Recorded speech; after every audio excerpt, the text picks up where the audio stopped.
sumbangan dari Bang Jul dalam bentuk ibu malam.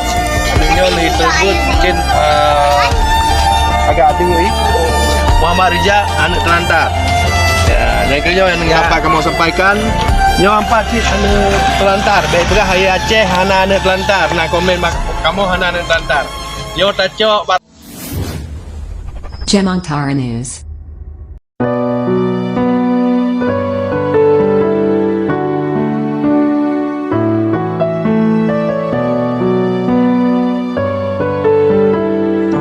Ni ayah, ni mak. Ni mak, ni mak. Apa padi kita ada ke duit? 12 malam. 12 malam itu biar kak. Bandai kaya.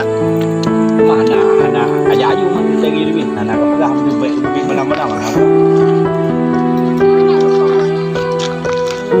Oh yang kena ayah roh. Ayah roh. Meninggal. Meninggal. Anak empat dah. Ini apa? Betul lah.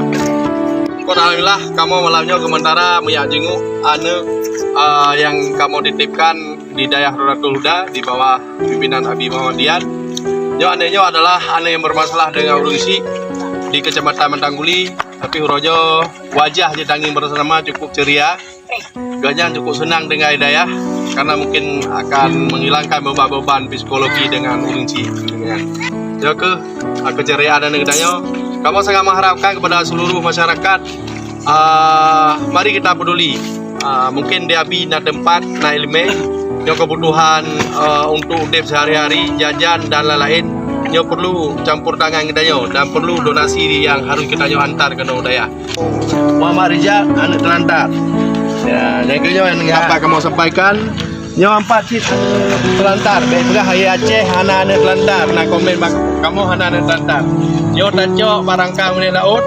Nyo tacok pak kaki kota kabupaten kota Pantalebu. Ya ke apa kamu sampaikan? Terima kasih. Assalamualaikum warahmatullahi wabarakatuh.